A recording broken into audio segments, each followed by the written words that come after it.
எப்படியாவது நம்பர் அடிக்கணும், அடிச்சு ஆகணும்.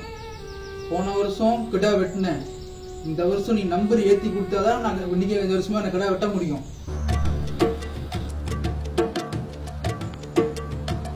யா, நான் ஊதுபத்தியா வாங்கி வச்சு புகையா போடுறேன். தயவு செஞ்சு எனக்கு நம்பர் அடிக்கணும்.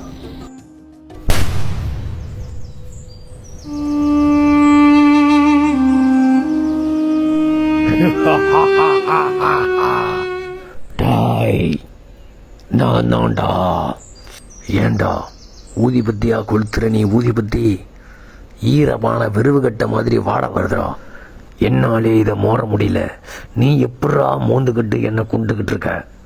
ஒரே குப்பை கொளுத்துற வாடடிக்குதுடா. இதை கொளுத்தி வச்சுட்டு உனக்கு நம்பர் வேற கேட்குறியா நீ? இதுல வர கடா வெட்டினதை சொல்லி காட்டுற.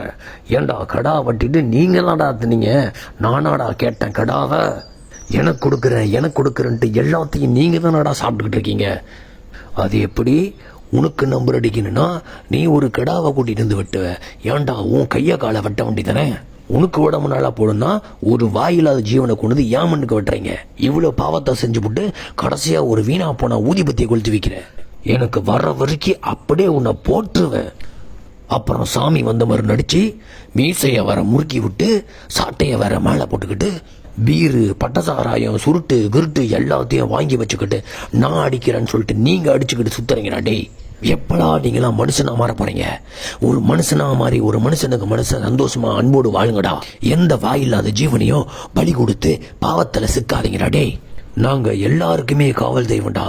மனுஷனுக்கு மட்டும் இல்ல, இந்த பூமியில இருக்கிற அத்தனை ஜீவராசிக்கும் நாங்க காவல் தெய்வம். பணம்னு சொல்லி வியாபாரத்துல கூட போய் பாரு, நீ கொடுத்துற ஊதிபத்தி கூட ஒரே புகை வாட.